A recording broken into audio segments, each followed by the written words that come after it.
Alrighty, yo, what is going on, everybody? It's your boy, Mr. DDG94 here, back with another reaction video. Today we finna react to the third WWE draft changed everything. This is the infamous 2005 draft where we saw John Cena go to Raw, Batista go to SmackDown, and the whole trajectory for the next, I want to say, 4 to 5 years of WWE going in certain areas.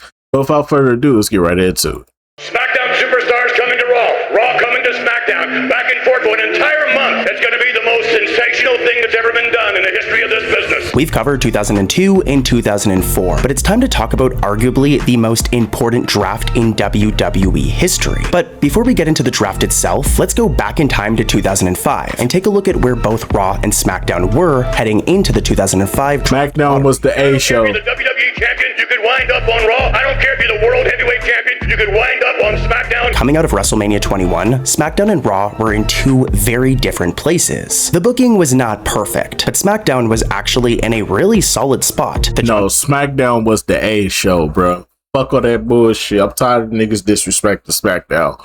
Raw was boring. Triple H always was winning the title. Nobody wanted to see Triple H with the title. Y'all gonna put the title on Triple H?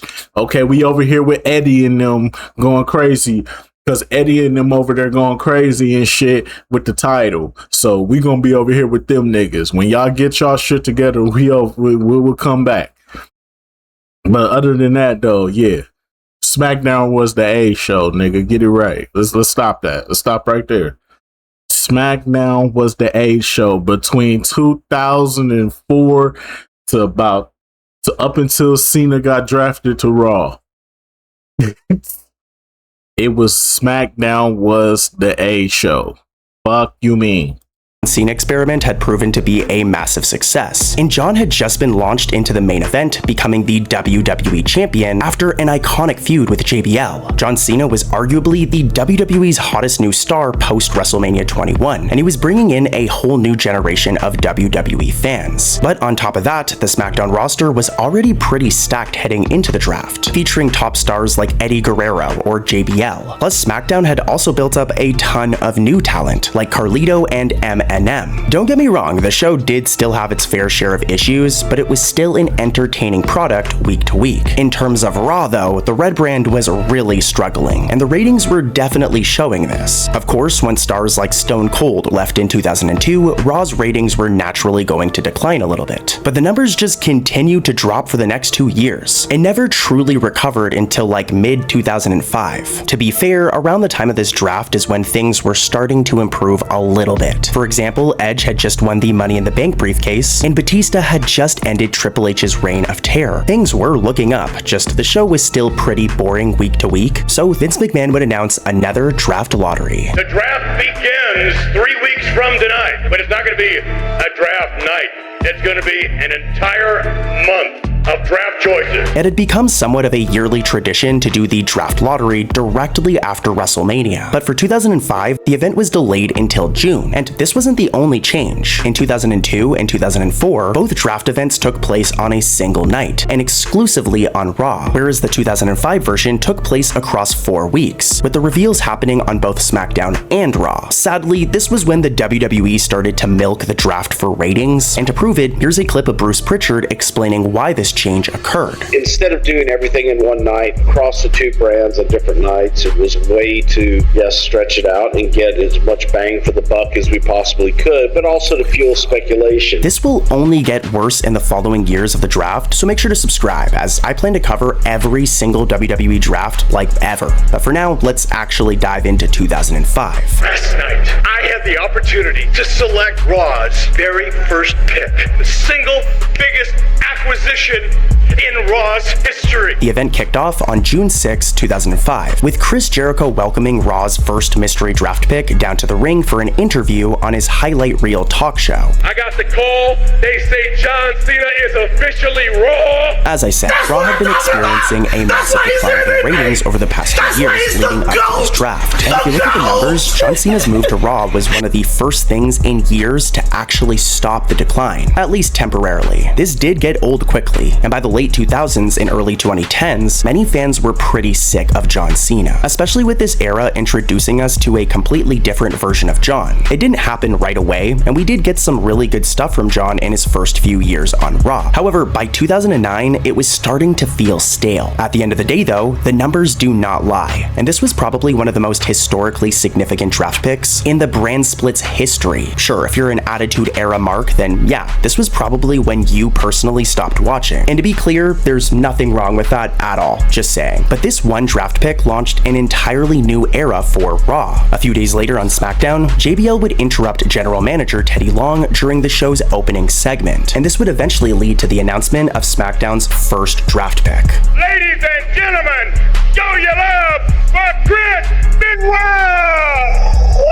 Chris Benoit was always a SmackDown guy, so this was a very fitting decision. He'd win the US Championship multiple times throughout 2005 and 2007, before he was eventually moved over to ECW during the 2007 draft lottery. Yeah, we don't talk about that. Between the Blue Brand and Raw left SmackDown without a legitimate world championship, since both Batista, who was the World Heavyweight Champion at the time, and John Cena, who was the WWE Champion at the time, were both exclusive to Raw. So Teddy Long would address this very weird situation during that same segment with JBL, revealing that a brand new world title would be introduced in the coming weeks. At the moment, SmackDown is without a champion. This would make for an interesting little storyline for the next couple of weeks on SmackDown, but more on that in a moment. For now, let's jump back over to Monday Night Raw and see who's joining the roster next. Come on down here, Mr. Draft Pick. I don't believe my eyes. Oh my! I don't believe my ears. Your days of being number one here are over. Kurt Angle had spent the past 3 years of his career over on the Blue Brand, and at this point, he had done just about everything you could really do on SmackDown. He won the tag titles in late 2002 with Chris Benoit, won the WWE Championship multiple times, and was even the SmackDown general manager at one point, so yeah, moving over to Raw seemed like the right move. But in the end though, it did not last very long. He'd bring back his Kurt Angle Invitational gimmick for a few weeks, and he'd also put over John Cena a few times in late 2005. But he was quickly moved back over to SmackDown only 5 months into his run on Raw. Now, I'd still argue that this move was a success though, as it gave this SmackDown audience some time to actually miss Kurt, while also giving John Cena a believable opponent for a few months on Raw. Plus, once Kurt Angle returned to SmackDown, he was like immediately thrusted into the main event. Like, the dude literally won the World Heavyweight Championship the night he returned, so it all worked out in the end. Speaking of the Blue Brand though, Teddy Long would reveal SmackDown's second draft pick later that same week, and it was another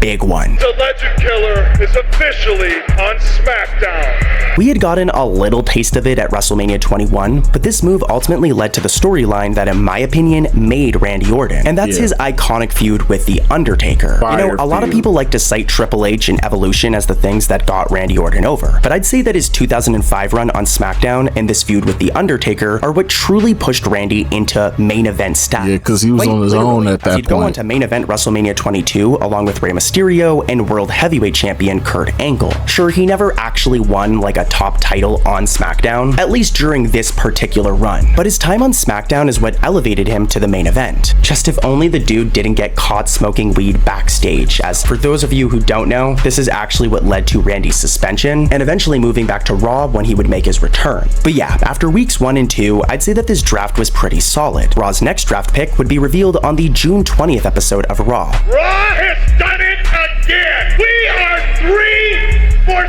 3. It's time to unveil the next draft lottery pick from SmackDown. Can you believe this? Oh, look at this! It's Carly. That wasn't Now, that big Carlito of a made his pick. I SmackDown ain't gonna debut in hold you. late 2004, winning the United States Championship on his very first night on the main roster. Well, he'd do the exact same thing that night on Raw, with him beating Shelton Benjamin for the IC Championship. So talk about a solid debut. Carlito would go on to hold the IC Championship for about 3 months before dropping it to Ric Flair at Unforgiven 2005. And yeah, after that initial push, he did struggle to break through to that next level. He was a part of Team Raw at Survivor Series 2005, so clearly the WWE still saw him as somebody worth featuring. But I gotta be real, by this point, he was starting to feel less like a future main eventer and was more like your typical mid-card guy. And that's no shade to Carlito, I love Carlito. He was eventually shifted into a tag team with Chris Masters, and to their credit, they did make it to WrestleMania 22, where they challenged Kane and The Big Show for the World Tag Team Championships. As far as the 2005 draft goes, this was a good pick for the time. Carlito Nah, he didn't do anything of significance while he was there other than win the Intercontinental Championship. Aside from the Intercontinental Championship, he did nothing else there. So nah, this low key was a bust of a draft pick.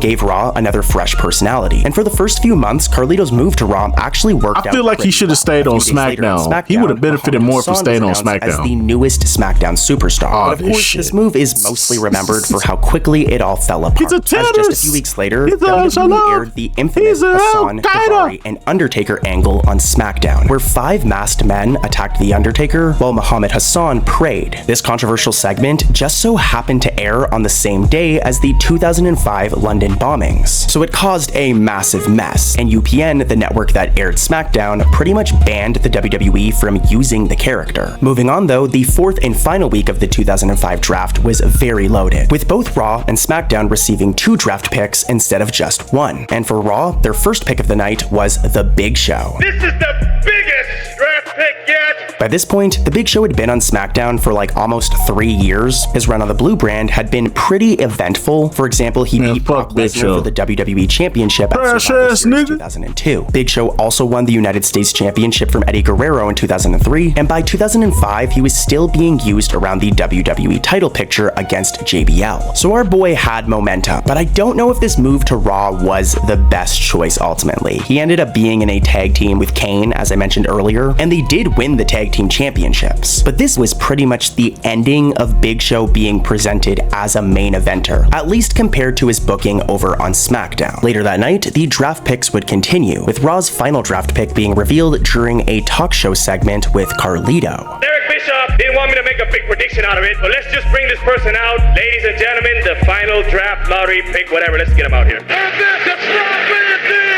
RVD was drafted to SmackDown back in 2004, and his this was a great draft pick until he got hot. He teamed with Rey Mysterio, and the two won the WWE Tag Team Championships from Kenzo Suzuki and Rene Dupree, before RVD was eventually taken out of action due to an injury. By the time this draft happened, RVD was still recovering from knee surgery, so this draft pick was more of a sacrifice to build up Carlito's heat, with Carlito ending the segment by brutally attacking RVD and targeting his injured knee. RVD wouldn't properly return to the ring until like 2006 during the Royal Rumble, but once he came back, he was given a major push on Raw. He'd go on to win the Money in the Bank briefcase at WrestleMania 22, while also holding the IC title at the same time, and then the dude eventually cashed it in against John Cena to win the WWE Championship. So RVD's move over to Monday nights was more of a delayed success, but yeah, in terms of Raw, that was it for the draft picks. But SmackDown still had 2 more to go, and the first was announced a few days later on Thursday. With the Big Show being drafted to Raw, you lose 1 and you gain 1, player. The latest draft lottery pick, Christian.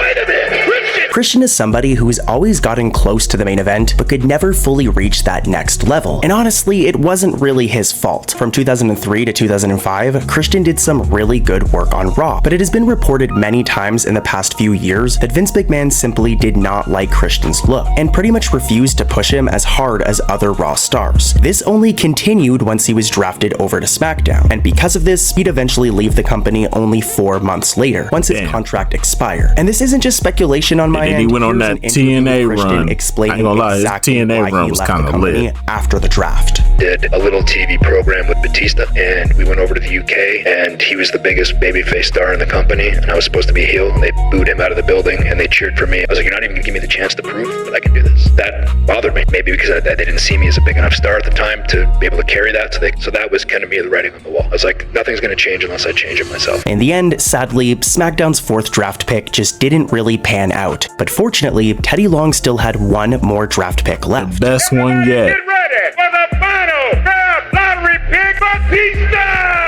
Holy cow! The World Heavyweight Champion has come to SmackDown! So remember that whole thing with a new SmackDown World Championship being introduced? Well, this concept was completely thrown out of the window with the announcement of Batista being drafted to SmackDown, since now the Blue Brand had the World Heavyweight Championship. Recently, I found out that there's no need for a SmackDown Championship. Essentially, WWE had swapped its 2 new world champions. However, it didn't really go as planned right away, and this was largely due to Batista having a ton of heat with the SmackDown roster. Getting drafted back over to SmackDown was a little rough. I had a lot of heat with a lot of SmackDown guys. Batista had pretty much been hand-selected by Vince McMahon and creative to be pushed for the past 3 years on Raw. So not only did the SmackDown roster feel like Batista had most of his success handed to him, but also Batista had literally been talking shit about SmackDown for the past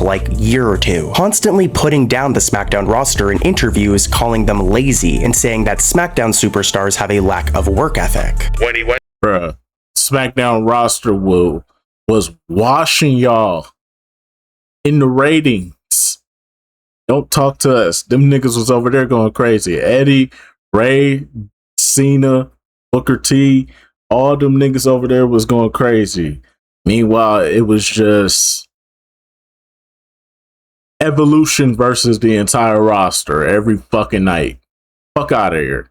to SmackDown. He didn't make himself very welcomed by his actions. It was quickly becoming a huge failure. Now, Batista's first major feud on the Blue Brand was against JBL, leading to a series of matches at the Great American Bash and SummerSlam. But after this is when things actually got pretty good for Batista on SmackDown, as he'd enter into a storyline with Eddie Guerrero, leading to an iconic match at No Mercy 2005. But sadly, this storyline never received a proper conclusion due to Eddie Guerrero passing away the following month. After this, Batista remained as the centerpiece of SmackDown throughout the ending of 2005, and he even captured the tag team championships with Rey Mysterio. However, by the end of the year, Batista would be taken out due to injury, and this would result in him surrendering the World Heavyweight Championship and ending his first reign. But I will say, even though that first SmackDown run was interrupted by injury, it was still one of the most important draft picks in history, next to John Cena coming to Raw. Batista gave SmackDown the world champion it desperately needed, and even though things started out rough, he eventually became the face of the brand for the next 3 years. Ultimately, I'd say that this draft was huge for the WWE, and it pretty much launched an entirely new era for Raw and SmackDown. And also, I'm on camera, this is my face reveal. What's up, guys? If you stayed until the end of the video, thank you so much. For the record, I'm gonna be getting a proper camera soon. This is like a webcam, but I just wanted to be on camera and show you guys that I'm real. Alright, brother. Alright. But anyways, though, that's just gonna about do it for this one, most definitely, man.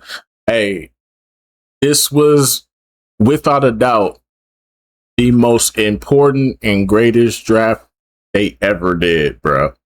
Because it changed, like I said, it changed the landscape for the next 4 to 5 years for WWE, bro. Wouldn't have it any other way. This is back when Vince was on that shit, but he was cooking. He was on that cocaine, but he was cooking though. That nigga Vince was, boy. Good times. But anyways, though, that's just gonna about do it for this one. I will see you all in the next video. Till then, deuces.